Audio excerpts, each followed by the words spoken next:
दोस्तों आज की इस वीडियो में आपका स्वागत है। आज का वीडियो आप सभी के लिए बहुत ही खास होने वाला है, क्योंकि आज की इस वीडियो में आपको बीए फर्स्ट ईयर के फर्स्ट सेमेस्टर में आपका जो सब्जेक्ट है हिंदी, उसके अंदर एग्जाम में कौन कौन से क्वेश्चन आने वाले हैं, इस वीडियो के अंदर मैं आपको एग्जाम में आने वाले क्वेश्चन के बारे में बताऊंगा। सो आप इस वीडियो को ध्यान से देखिएगा ताकि एग्जाम में आने वाले क्वेश्चन के बारे में आपको पता चल सके। और जो भी स्टूडेंट बीए फर्स्ट ईयर के अंदर है, जिनका फर्स्ट सेमेस्टर का एग्जाम चल रहा है या फिर फर्स्ट सेमेस्टर का एग्जाम होने वाला है, वो लोग कमेंट करके जरूर बताएं कि नेक्स्ट क्वेश्चन पेपर उनको किस सब्जेक्ट के ऊपर चाहिए, ताकि आपके कमेंट के अनुसार मैं आपको क्वेश्चन पेपर दे सकूँ। तो ही बिना किसी देरी के हम लोग शुरू करते हैं और हिंदी के अंदर एग्जाम में जो भी क्वेश्चन आने वाले हैं उन आने वाले क्वेश्चन के बारे में जानते हैं। तो यहाँ पे सबसे पहले हम लोग अति लघु उत्तरीय प्रश्नों के बारे में जानेंगे। तो अति लघु उत्तरीय प्रश्नों में पहले प्रश्न की बात की जाए तो यहाँ पे आपका पहला प्रश्न दिया हुआ है, धूमिल की रचनाओं का नामोल्लेख कीजिए। पहला क्वेश्चन कह रहा है जो धूमिल के हैं, यहाँ पे आपको धूमिल की रचनाओं का नामोल्लेख करना है, यानी कि धूमिल की जो भी रचनाएं हैं उनके नाम बताना है। अब वाले क्वेश्चन की बात की जाए तो यहाँ पे आपका दूसरा क्वेश्चन दिया हुआ है, नागार्जुन की विचारधारा क्या है। दूसरा क्वेश्चन कह रहा है जो नागार्जुन है, यहाँ पे आपको बताना है कि नागार्जुन की विचारधारा क्या है। अब वाली क्वेश्चन की बात की जाए तो यहाँ पे आपका तीसरा क्वेश्चन दिया हुआ है, अज्ञेय का प्रथम काव्य संग्रह कौन सा है। तीसरा क्वेश्चन कह रहा है जो अज्ञेय है, यहाँ पे आपको बताना है कि अज्ञेय का प्रथम काव्य संग्रह कौन सा है। अब वाली क्वेश्चन की बात की जाए तो यहाँ पे आपका चौथा क्वेश्चन दिया हुआ है, आधुनिक युग की मीरा किसे कहा जाता है। चौथा क्वेश्चन कह रहा है जो आधुनिक युग की मीरा है किसे कहा जाता है,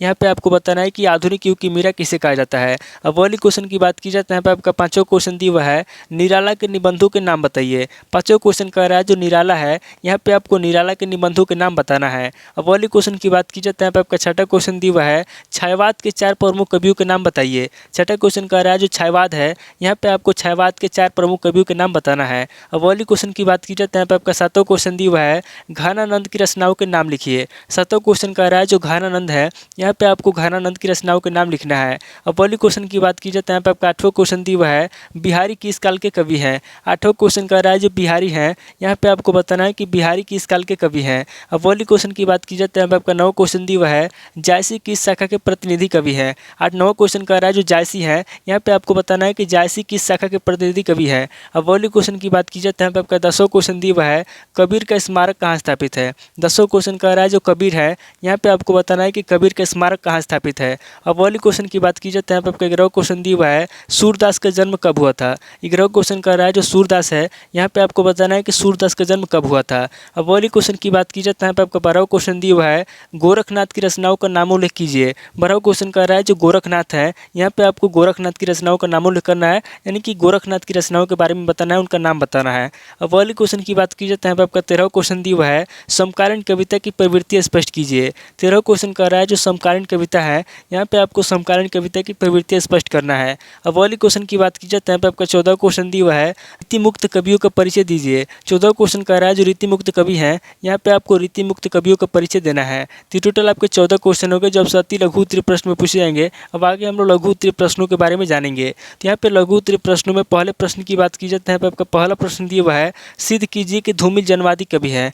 पहला क्वेश्चन कह रहा है जो धूमिल है, यहाँ पे आपको सिद्ध करना है कि धूमिल जो है जनवादी कवि है। अब वाली क्वेश्चन की बात की जाए तो यहाँ पे आपका दूसरा क्वेश्चन दिया हुआ है, मुक्ति बोध की काव्य की भाषा पे प्रकाश डालिए। दूसरा क्वेश्चन कह रहा है जो मुक्ति बोध का काव्य है, यहाँ पे आपको मुक्ति बोध की काव्य की भाषा पे प्रकाश डालना है। अब वाली क्वेश्चन की बात की जाए तो यहाँ पे आपका तीसरा क्वेश्चन दिया हुआ है, महादेवी वर्मा के काव्य की प्रमुख विशेषताएं बताइए। तीसरा क्वेश्चन कह रहा है जो महादेवी वर्मा है, यहाँ पे आपको महादेवी वर्मा के काव्य की प्रमुख विशेषताएं बताना है। अब वाली क्वेश्चन की बात की जाए तो यहाँ पे आपका चौथा क्वेश्चन दिया हुआ है, निराला के काव्य सौष्ठव पे प्रकाश डालिए। चौथा क्वेश्चन कह रहा है जो निराला है, यहाँ पे आपको निराला के काव्य सौष्ठव के बारे में बताना है। अब वाली क्वेश्चन की बात की जाए तो यहाँ पे आपका 5वां क्वेश्चन दिया हुआ है, घानानंद के बीरावर्ण पे प्रकाश डालिए। 5वां क्वेश्चन कह रहा है जो घानानंद है, यहाँ पे आपको घानानंद के बीरावर्ण पे प्रकाश डालना है। अब वाले क्वेश्चन की बात की जाए तो यहाँ पे आपका छठा क्वेश्चन दिया हुआ है, केशवदास की समाधि योजना पे प्रकाश डालिए। छठा क्वेश्चन कह रहा है जो केशवदास है, यहाँ पे आपको केशवदास की समाधि योजना पे प्रकाश डालना है। अब वाली क्वेश्चन की बात की जाए तो यहाँ पे आपका 7वां क्वेश्चन दिया हुआ है,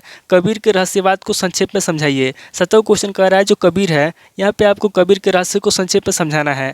अब वाली क्वेश्चन की बात की जाए तो यहाँ पे आपका 8वां क्वेश्चन दिया हुआ है, तुलसी की भक्ति भावना पे प्रकाश डालिए। 8वां क्वेश्चन कह रहा है जो तुलसी की भक्ति भावना है, यहाँ पे आपको तुलसी की भक्ति भावना पे प्रकाश डालना है। अब वाली क्वेश्चन की बात की जाए तो यहाँ पे आपका 9वां क्वेश्चन दिया हुआ है, अमीर खुसरो की भाषा पे अति संक्षिप्त लेख लिखिए। 9वां क्वेश्चन कह रहा है जो अमीर खुसरो की भाषा है, यहाँ पे आपको अमीर खुसरो की भाषा पर अति संक्षिप्त लेख लिखना है। अब वाली क्वेश्चन की बात की जाए तो यहाँ पे आपका 10वां क्वेश्चन दिया हुआ है, गोरखनाथ की भाषा पे टिप्पणी लिखिए। 10वां क्वेश्चन कह रहा है जो गोरखनाथ की भाषा है, यहाँ पे आपको गोरखनाथ की भाषा पर टिप्पणी लिखना है। अब वाली क्वेश्चन की बात की जाए तो यहाँ पे आपका 11वां क्वेश्चन दिया हुआ है विद्यापति के काव्य का सौष्ठव लिखिए। 11वां क्वेश्चन कर रहा है जो विद्यापति का काव्य है, यहाँ पे आपको विद्यापति के काव्य का सौष्ठव लिखना है। अब वाली क्वेश्चन की बात की जाती है, यहाँ पे आपका 12वां क्वेश्चन दिया हुआ है रीतिकालीन कविता की विविध धाराओं पर प्रकाश डालिए। 12वां क्वेश्चन कर रहा है जो रीतिकालीन कविता है, यहाँ पे आपको रीतिकालीन कविता की विविध धाराओं पर प्रकाश डालना है। अब वाली क्वेश्चन की बात की जाती है, यहाँ पे आपका 13वां क्वेश्चन दिया हुआ है हिंदी साहित्य के काल विभाजन पर विभिन्न विद्वानों के मत देते हुए एक संक्षिप्त निबंध लिखिए। 13वां क्वेश्चन कह रहा है जो हिंदी साहित्य है, यहाँ पे आपको सबसे पहले हिंदी साहित्य के काल विभाजन पर विभिन्न विद्वानों के मत देना है और विभिन्न विद्वानों के मत देते हुए एक संक्षिप्त निबंध लिखना है। तो टोटल आपके 13 क्वेश्चन हो गए जब से लघु उत्तरीय प्रश्न में पूछे जाएंगे। अब आगे हम लोग दीर्घ उत्तरीय प्रश्नों के बारे में जानेंगे। तो यहाँ पे दीर्घ उत्तरीय प्रश्नों में पहले प्रश्न की बात की जाए तो यहाँ पे आपका पहला प्रश्न दिया हुआ है धूमिल के काव्य आदि उपांत जनचेतना से व्याप्त है, इस कथन की समीक्षा कीजिए। पहला क्वेश्चन कह रहा है जो धूमिल है, कह रहा है कि धूमिल का काव्य आदि उपांत चेतना से व्याप्त है, इस कथन की समीक्षा करना है। अब पहले क्वेश्चन की बात की जाए तो यहाँ पे आपका दूसरा क्वेश्चन दिया हुआ है महादेवी वर्मा के वीरवन की विशेषताओं पर प्रकाश डालिए। दूसरा क्वेश्चन कर रहा है जो महादेवी वर्मा है, यहाँ पे आपको महादेवी वर्मा के वीरवन की विशेषताओं पर प्रकाश डालना है। अब पहले क्वेश्चन की बात की जाए तो यहाँ पे आपका तीसरा क्वेश्चन दिया हुआ है निराला की कविताओं में व्याप्त आत्मसंस्पर्श की विवेचना कीजिए। तीसरा क्वेश्चन कर रहा है जो निराला है, यहाँ पे आपको निराला की कविताओं में व्याप्त आत्मसंस्पर्श की विवेचना करना है। अब पहले क्वेश्चन की बात की जाए तो यहाँ पे आपका चौथा क्वेश्चन दिया हुआ है घनानंद के वीरवन की विशेषताओं का उद्घाटन कीजिए। चौथा क्वेश्चन कर रहा है जो घनानंद है, यहाँ पे आपको घनानंद के वीरवन की विशेषताओं के बारे में बताना है और उसका उद्घाटन करना है। अब पहले क्वेश्चन की बात की जाए तो यहाँ पे आपका पांचवा क्वेश्चन दिया हुआ है बिहारी रीतिकाल के प्रतिनिधि कवि है, प्रमाणित कीजिए।